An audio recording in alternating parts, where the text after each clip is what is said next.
Do you remember the soft ring of the bell as the door opened and the quiet pause that followed? Inside, everything felt reassuringly solid. Polished counters, handwritten price cards, shelves arranged just so. The person behind the counter knew your face, sometimes even your name, and asked how your mum was. These were shops you didn't rush through. You lingered, looked, listened. Today, many of them are gone, replaced by blank windows or nothing at all. Most people don't realize how many vanished without fuss, or how much everyday life quietly slipped away with them before we noticed the loss. When the war years faded and Britain began stitching itself back together, the high street became a quiet symbol of stability. Almost every town, whether seaside or mill town, had the same familiar names glowing above the pavement. You didn't need directions. You simply knew where things were. These shops slotted neatly into weekly routines, visited after work, on Saturdays, or during a slow wander into town. Shopping wasn't an isolated task.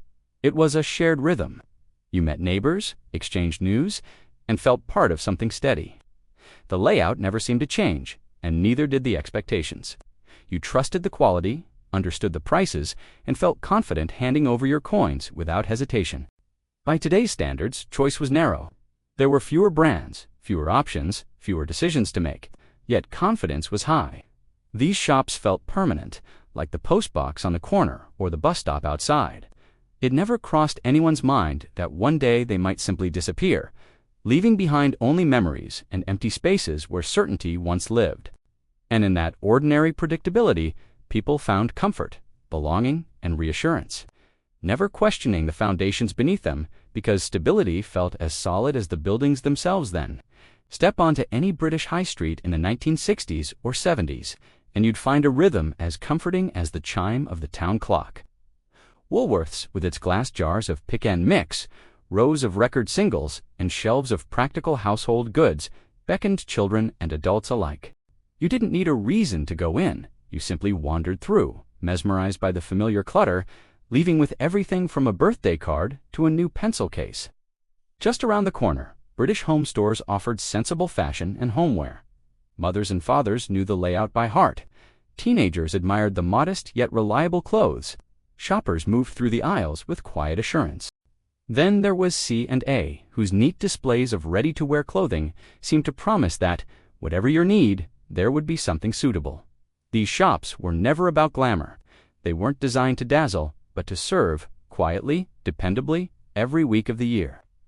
We might take supermarkets and online shopping for granted today, but back then, stepping inside one of these shops meant stepping into a world you understood, where the same faces, the same smells, and the same order reassured you that life, for all its post-war change, still had familiar corners. They were the everyday, the ordinary, and somehow entirely indispensable. There was something almost ceremonial about the way we shopped in those vanished high street stores.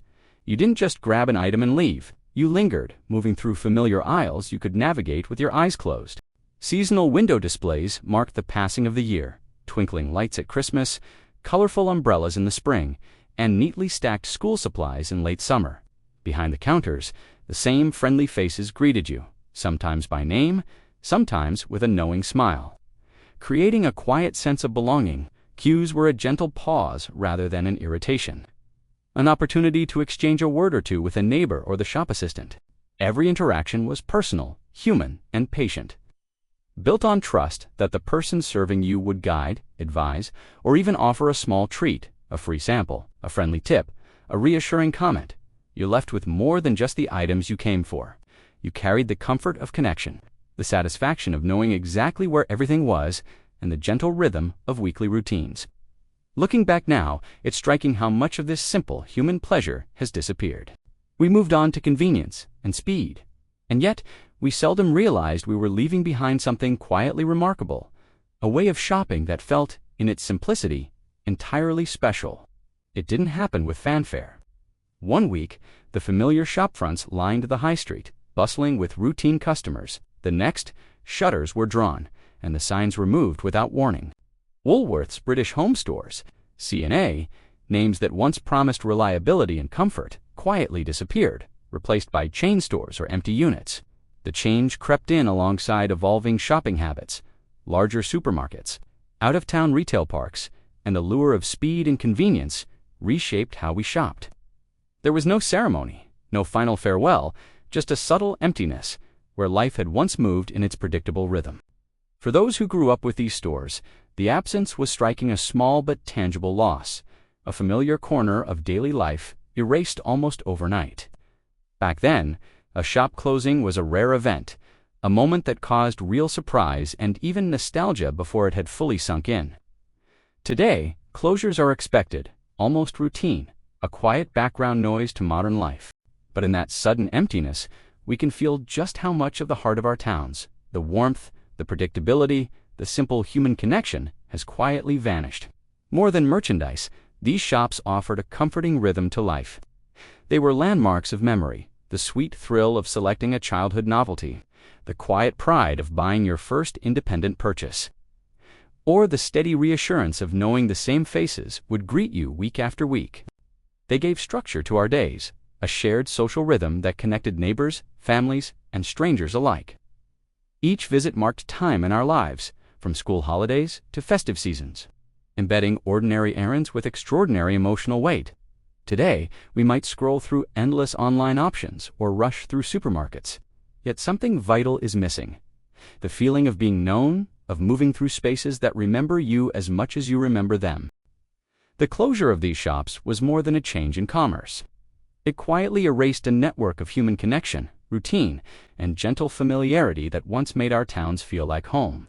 Step onto a modern high street, and the pace has changed entirely.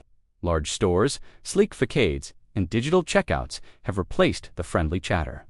Handwritten price tags, and familiar faces we once knew. Shopping is faster, efficient, and convenient, yet there is a quiet loneliness in the absence of those small, dependable shops.